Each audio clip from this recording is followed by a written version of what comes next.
Welcome back student स्वागत करुछि Bharti classes को मु आपण मानकर सागर सर सप्तम श्रेणी पिला मानकर साहित्य बहिर प्रथम गद्य जार नाम होछि रामायण कथा जहाकू रचना करछन्ती बा प्राबंधिक अछन्ती मधुसूदन राव। यही वीडियो माध्यम रे विषय आम कम्प्लीटली सार कथा को बुझा जहाँ आमको सरलार्थ और लंग क्वेश्चन लिखा साहाय्य कर विषयटा को भल भाव में बुझे आमको 1 मार्क क्वेश्चन आंसर लिखा सहज हे और ऑब्जेक्टिव क्वेश्चन लिखा सहज हे विशेष करके आमको एग्जाम बेलू साहाय्य कर। तो चलतु विषय को स्टार्ट करवा बट ता पूर्व जदि आपण चैनल को सब्सक्राइब करना चैनल को सब्सक्राइब करूँ पाखरे थिबा बेल आइकन को क्लिक करके ऑल नोटिफिकेशन बटन में क्लिक करना। वीडियो भल लगे लाइक करेंगे शेयर करेंगे सब सांग सहित। चलतु विषय उपरक जावा। सर्वप्रथमे देखंतु पिला माने कवितार सार कथा को बुझिबा। अयोध्यार राजा रामायण कथा कुहा होछि माने रामक कथा ही कुहा हबो। तो सीधा सड़क आम से उपरक ही जावा टॉपिक उपरक। अयोध्यार राजा दशरथंकर 3 राणी थिले। अयोध्यार राजा दशरथ देखंतु रामचंद्र तो दशरथंकर पुत्र थिले। रामचंद्र राजा हवा पूर्व बहुत कहानी घटी बट जितेबाला अयोध्यार राजा कथा कहुच्छी दशरथ कथा तांकर केतोटी राणी थिले ना 3टी राणी थिले। राम लक्ष्मण भरत और शत्रुघ्न 4 पुओं मध्य अनाबिल स्नेह संपर्क थिला। दशरथ बड़ पुआ रामचंद्र को राज्यभार देवाई स्थिर करथिले।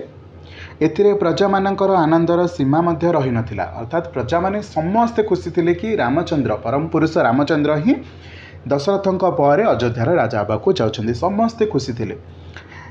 राम राजा हेबा कथा सुनी मंथरा नामक दुष्टा दासीर कुमंत्रणार पड़ी कैकेयी ईर्षा कले। ओके कैकेयी जे कि चाहूले भरत हुअंतु राजा एक्चुअली से चाहू नथिले मंथरा नामक जो दुष्ट बुढ़ी थिला सी ही यही चिंताधारा को कैकेयी मुंडरे पुरई थिले। तो कैकेयी ईर्षा करुथिले कौन रामचंद्र राजा हेबा कथा को सुनिकी दशरथ को पूर्वर अंगीकार करथिबा 2टी वर मागिले।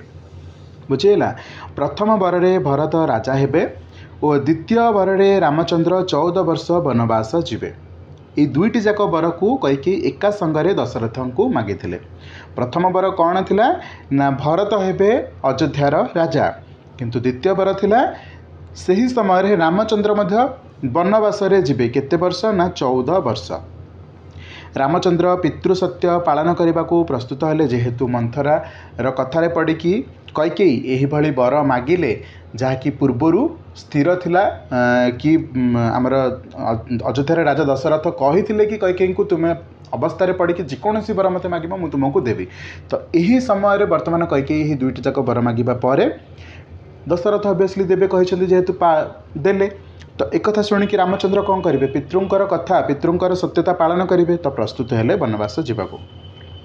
ए संवाद रे प्रजा माने दुखरे हाहाकार करने को लगिले। राम वन को जावाक बाहरिले सीता और लक्ष्मण तांका सहित मध्य गले। रामचंद्र बाध्य होई उभयों को संगरे नेबाकू राजी हेले बार सांगरे नेले। प्रिय पुत्र रामचंद्र विच्छेद रे झुरी झुरी दशरथ प्राणत्याग मध्य कले। अर्थात जी राजा थिले अयोध्यार सी माने कौन रामचंद्र जितेबाला वनवास को जाउछन्ती सेतेबेले दशरथ झुरी झुरिकी तांकर देहांत होइछि। भरत मामू घरू फेरी शुणिले बड़ भाई पिता आदेश पाली वनवास को वन को चली जाइछन्ती।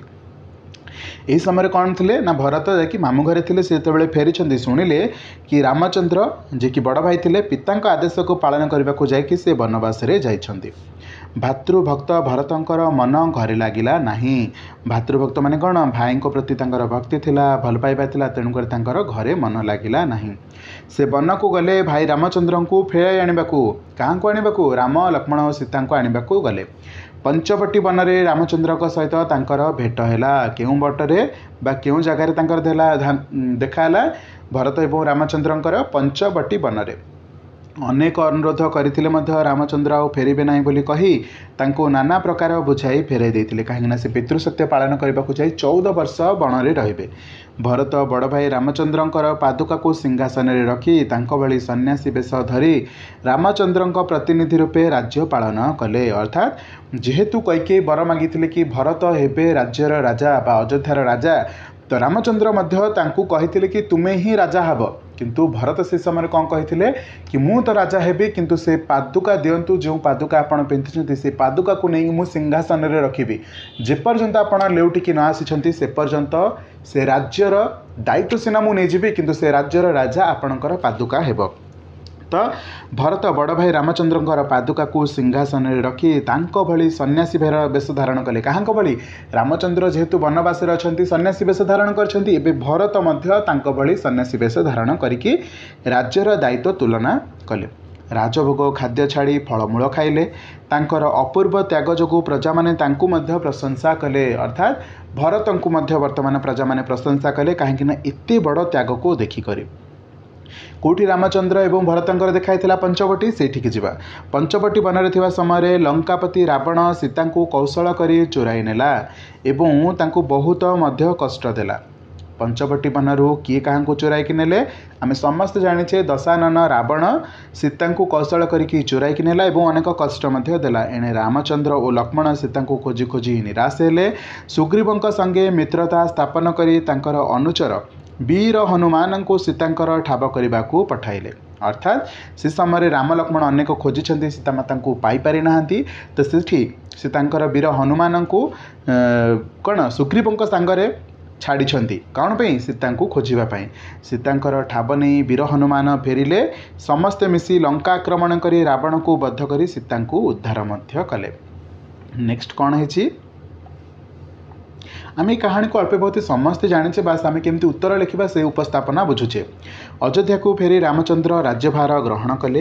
कैकेयी निज कार्यपाई लज्जा मध्य पाइले। कैकेयी कहाँ कथार सब कार्य करुला मंथरा बड़ी कथार तो सुखरे समस्तंकर दिन कटिला किंतु सीता रावण घरे रही जो प्रजा निंदा करने कथा शुणी रामचंद्र सीता को परित्याग कले। जेहेतु सीता माता सीता रावण पाखे रोते तो यही कथा को प्रजा माने अयोध्यार प्रजा माने ग्रहण करनथिले। किछि दुष्ट लोक यह निंदा करथिले जहाँकि रामचंद्र उपर प्रभाव पकईथिला एवं रामचंद्र माता सीता को परित्याग करथिले। लक्ष्मण भाई आदेश रे सीता को वाल्मीकि आश्रम निकटस्थ वनभूमि में छाड़ी आसिले। वाल्मीकि सीता को निजर कन्या भली पालन कले। सेठारे सीता दुईटी जाँला पुत्र जन्म करी सेमानकु लालन पालन करिकी बड़ मध्य कले। बुझीगला वाल्मीकि पाखे सीता एक कन्या भली रही झील भली रही सेठारे माता सीतांकर दुईटी पुत्र लव एवं कुश जन्मग्रहण कर दुहें जाँला अटंती सेमानंकर लालन पालन एक कौन सन्यासी रूप भाव में से सन्यासी भाव में कहीपरि एक जोगी ऋषि भाव में जो एक पिला को पालन करने कथा जो भाई शिक्षा देवा कथा लवकुश को देते। एणे रामचंद्र अश्वमेध यज्ञर आयोजन कले। यज्ञ कार्य स्वामी स्त्री उपस्थिति अनिवार्य थिबारु समस्ते तांकू आउ थे विवाहर परामर्श देले। क्या श्री रामचंद्र को आउ थे बह करने को कहले कहीं जो अश्वमेध यज्ञ होची से स्वामी सहित स्त्री उपस्थिति अनिवार्य अटे अर्थात निहाती दरकार किंतु से सीतांकर सुनार मूर्ति गढ़ी यज्ञ कार्य आरंभ कले। यही यज्ञ महर्षि वाल्मीकि जोग देले। संघरे थिले तांकर लव एवं कुश। लवकुश किए अटंती माता सीतांकर दुईटी जाँल पुत्र। लवकुशंकर रामायण आवृत्ति शुणी रामचंद्र मुग्ध मध्य हेले। वाल्मीकि ठारू लव और कुशंकर परिचय पाई सीता को आनिबा निमंते आदेश मध्य देले। ओके रामायण को आवर्तन किए करथिले लव एवं कुश शिक्षा तांको किए देथिले माता सीता छोट बेलू शिखे शिखे आसथिले कि प्रभु श्री रामचंद्र भाता लक्ष्मण एवं माता सीता संगे कौन कौन घटना घटी जे राति पाइथिले एते बड़ राज्यभार दायित्व तुले थांते तांको भाग्य रे एते बड़ दुख थिला कि से 14 वर्ष पर्यंत वनरे तांकर समय को अतिबाहित करथिले। सती सीता स्थल सभास्थल में उपस्थित हुए रामचंद्र तांको ग्रहण करने वाल्मीकि पुरवासी अनुमति चाहिए। अर्थात सती सभास्थल को माता सीता उपस्थित हुअन्ति एवं रामचंद्र तांको ग्रहण करने वाल्मीकि एवं पुरवासी अनुमति चाहती किंतु केतेक खल लोकों ठारू किछि उत्तर न पाइबारु बा किछि खल लोक किछि खराब कथा आलोचना करिबारु माता सीता बा सीता देवी विशेष मर्माहत होई माँ धरित्री मते ग्रहण कर कही टली पड़िले। अर्थात माता सीता प्रति एते बड़ आक्षेप एते वर्ष पर पुणी थे जितेबाला से प्रभु श्रीराम पाखक आसुले कि खल लोकों कथा सह्य करि पारि नथिले एवं धरित्री माता को विश्व माता को आकुंठन नवेदन करके कहते हे माता हे धरित्री माता मते ग्रहण कर एवं तांकर प्राणत्याग होइछि।